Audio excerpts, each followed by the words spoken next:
hello, and welcome back to What Would They Do? Today is the start of a brand new mini series on the podcast. So, something a little bit different to our normal listener question format, but something that is going to be highly relevant, highly useful, and bingeable. So, these 4 episodes, so over the next 4 weeks, are going to be bite sized, even more bite sized than normal, because I want to make them short and sharp, to the point, and really give you quick wins every week. So, over the next 4 weeks, I am going to look at the 4 seasons of the customer journey. So, from that first interaction to long-term loyalty, and we're going to give you specific quick tips and quick wins that you can achieve as a service provider, as a course creator, or as a membership site owner. So, one bite-sized tip per season per business owner type. So,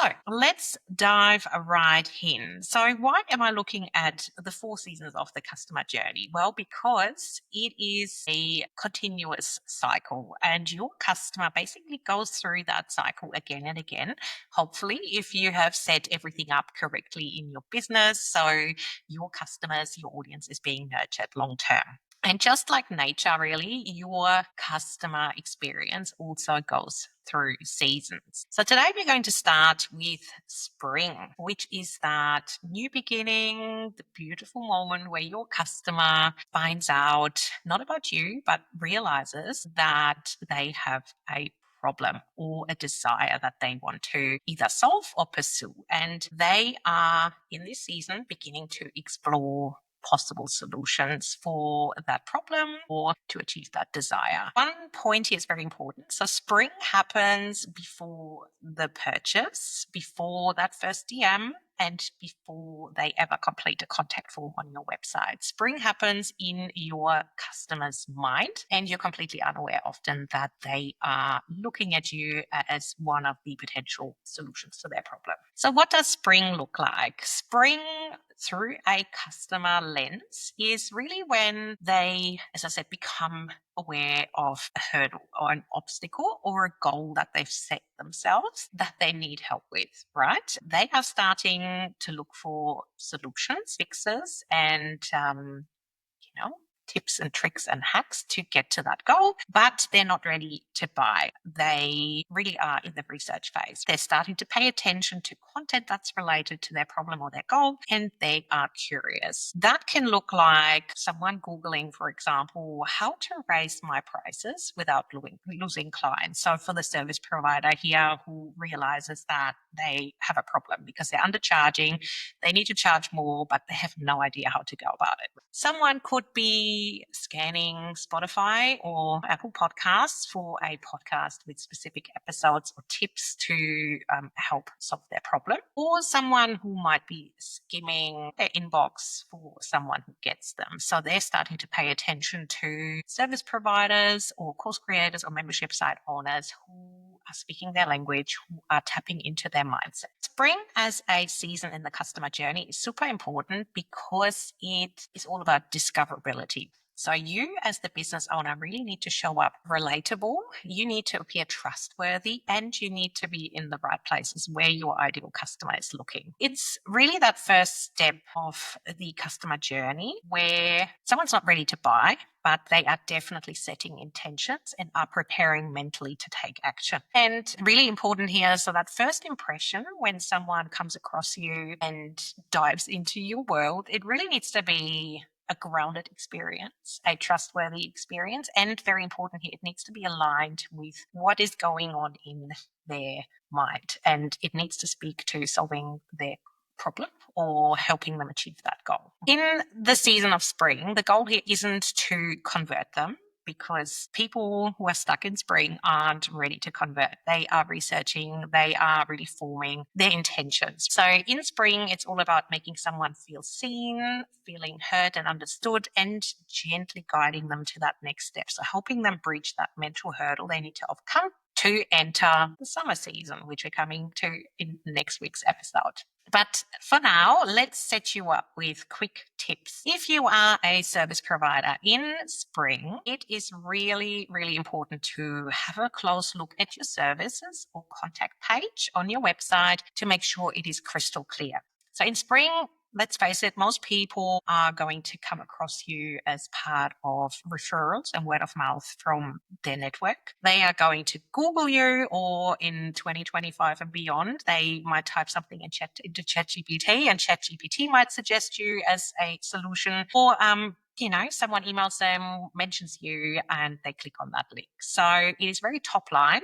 And in this phase, it is very important as a service provider that you ask yourself, so if someone landed on my service page today without any context of who I am and what I do, would they understand how I can support them and what that next logical step is? And if you look at your service page now and you go, Nadine, I'm not quite sure people know what to do and which next step to take, I would start by adding a section that very clearly calls out who am I best suited to support. So really helping people self-identify whether you are the right person for them and whether you can help them fix the problem that they're facing or reach the goals that they're aspiring to get to. And have a look whether your service page is a massive dead end on your website or whether you're inviting them to take a next step, whether that is joining your email list or even if you want to encourage them to move into that summer season, a Calendly link to book a chat with you.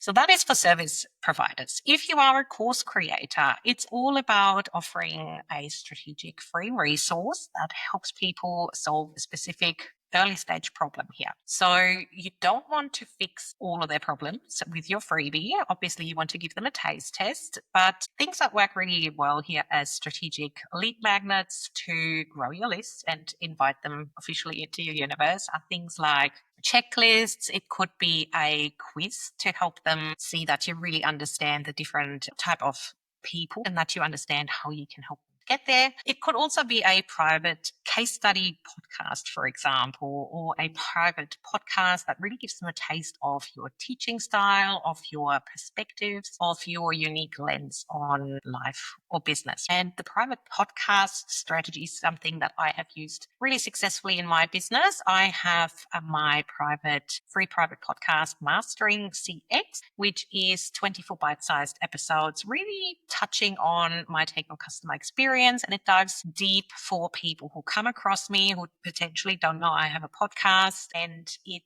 helps them immerse themselves into my world, into my thought processes, and primes them to be ready to either buy one of my courses or join my membership retention lab down the track. So if you want to check that one out, the link is in the show notes with this episode. So as I said, very important here, your freebie needs to be a taste test of what you can help them with rather than delivering the whole thing and fixing all their problems. So a great reframe for your freebie is being highly specific when it comes to that mini win that you deliver. So if you have a freebie called Master Your Messaging, it's very vague, and that's ultimately probably their bigger goal. They want to master their messaging so they can raise their prices and charge what they're worth. You could try a freebie title like the 5 messaging gaps that keep your course sales stuck. Something like that, where it speaks to the specific outcomes you're delivering. So 5 things that they can look at and fix independently. And then hopefully if you position it correctly, it's going to create that hunger for more.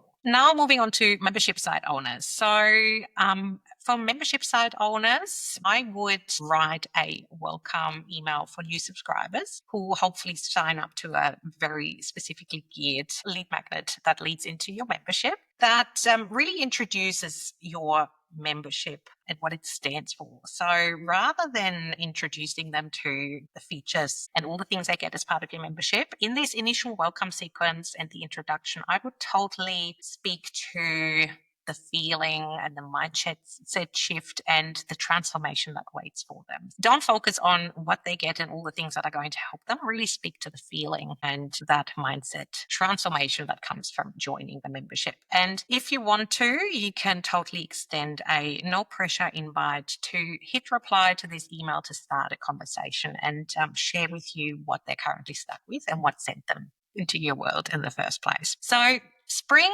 overall really is a season of discovery. It's not about converting people. It's not about the hard sell. It is your opportunity, that first impression, to create a first authentic connection and make people curious about what you have to offer and what you have to say, and hopefully have them stick around. If you want to take action from today's super bite-sized first episode in this mini series, I would pick one tip, have a look at what I just shared, and really take a look at one brand touch point that you haven't updated in a while that is in that spring season of the customer journey. So when people are coming to you and they're still considering the goal that they're trying to achieve or the problem that they're trying to solve. Next week's episode is going to lead us into beautiful summer, which is the season of engagement, where all the nurturing happens, where deeper connections are being formed, and where you are priming the audience to be ready to make that decision. So tune in next week for that follow-on episode. If you want to submit your burning customer experience question for a future episode after this mini-series, then you can absolutely do that via the link in the show notes anonymously, or by adding your details and you get a little shout out on the episode. And if you enjoyed this mini bite-sized episode, then absolutely feel free to share it with anyone who might be interested as well. And make sure you subscribe so you don't miss the other 3 seasons yet to come. Thanks so much for tuning in, and I will speak to you next week.